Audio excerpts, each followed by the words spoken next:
if I remember correctly, not to say that our guards were any better, but our post players, one of 14 from our post players in the first half. I would say the overwhelming majority of those were probably within 5 feet of the basket too. And obviously the guards didn't exactly do anything else to offset that, but so that was, I guess that pretty much defines digging yourself in a hole when you're down 15 at home, against the number one team, not only in our, certainly the number one team now in our division, the number one team in the entire Atlantic region. But, and it goes without saying, as they've heard time and time again, when you're going to have your struggles on offense, then a couple things need to happen. You need to be unbelievably good on defense. And we allowed them to shoot 42% in the first half. They, of course, finished, most of their shots right around the rim.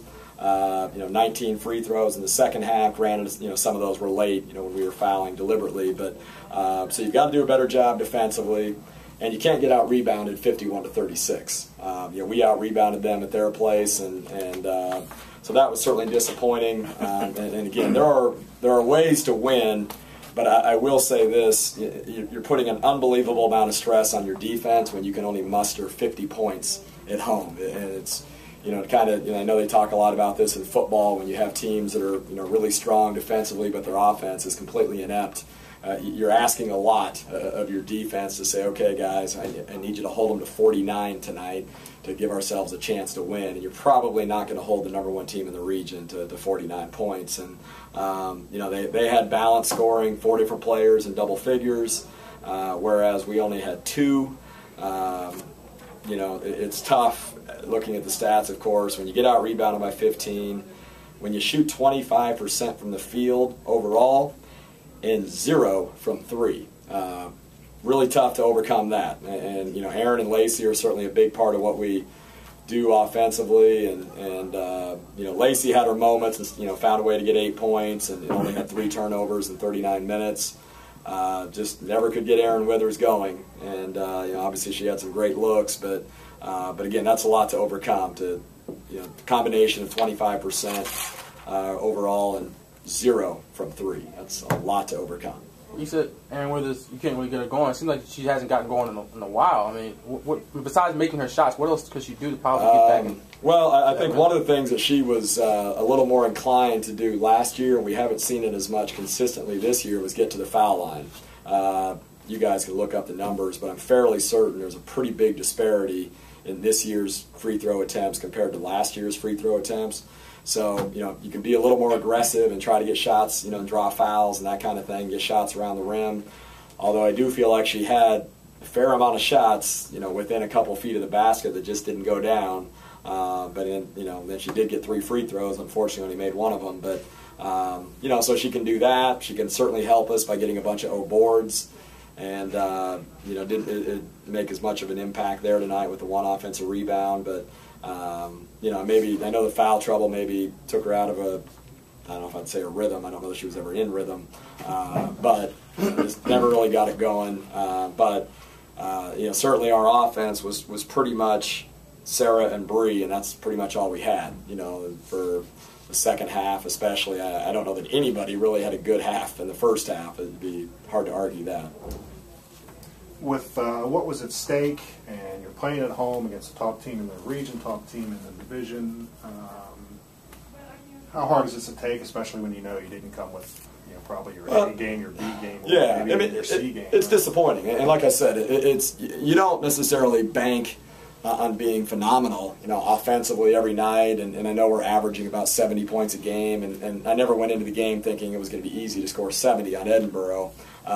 They defend extremely well. They actually did some things. They never pressed us the entire game, and that's normally they're the exact opposite of that. You and I talked about that the other day, Vaughn. Normally they're going to press for 40 minutes. I think that was probably as much as anything else out of respect for us and how well we passed the ball and handled the ball, and I think he probably felt like it hurt him last time. But not to get sidetracked, but I mean, you don't always expect to be just phenomenal offensively, but you do feel like you got to give yourselves a chance defensively, and again, we weren't bad defensively. I mean, we held them to 61. Some of those were because of the free throws late, and we held them to below 40% from the field and forced 24 turnovers. But now you got to do a better job rebounding, okay? And you can't get out rebounded by 15.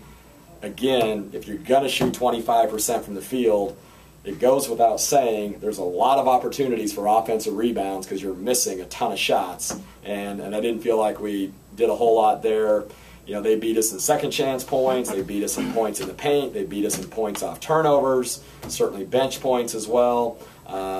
So I just didn't feel like, you know, I just felt like we started out back on our heels, and it took 20 minutes before we decided to do something about it. And that was certainly disappointing as well. And like I said, I didn't feel with the physicality of the game or maybe the way it was officiated, I didn't feel like we handled that real well. And you know, sometimes you got to power through that and find a way to make shots around the rim, even if there is contact. And it is something we actually practice basically every day, where they're getting hit by pads and we're trying to simulate, you know, contact that's going to happen in the game. So, but it's clearly disappointing. I thought we had a great turnout tonight, and the crowd did everything they could. You know, I feel like we took the crowd out of it in the first half, you know, with our shooting alone. But again, they tried to do everything they could, you know, try to extract as much energy as they could out of us. But now, if you take care of business here down the stretch, you're still in good shape. Yeah, certainly, and that's you know, it goes without saying. You know, we came out number 6 in the region.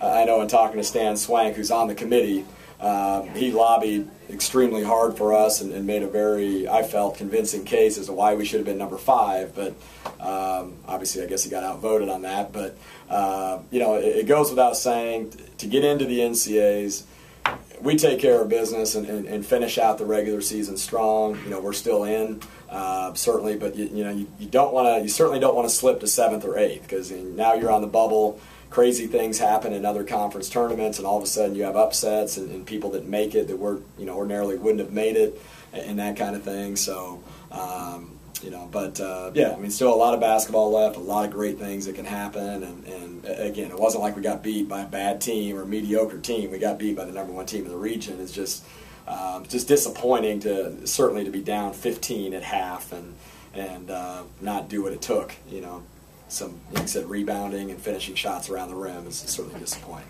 You're in good shape. I mean, if you went out, you were in good shape. But it was still, I guess, being a crawl in the back of your mind that you know you could have been in better shape if you definitely. Certainly. Was like night. Yeah. You know, both programs were well aware of the fact that the winner of tonight's game, you know, the understatement of the year, you know, had the inside track on finishing first in the division and that kind of thing, and you know, the implications of, you know, in terms of the regional rankings as well. But yeah, I mean, that's certainly going to leave a little bit of a bitter taste in your mouth. I mean, you know, the only thing you can do is hopefully take it out on your next opponent.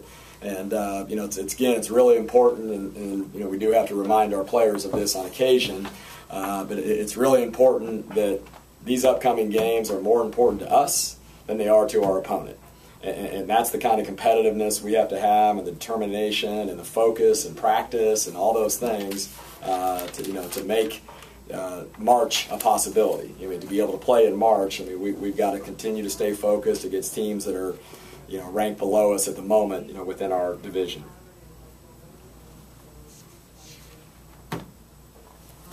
That's it. Thanks, Coach. No problem.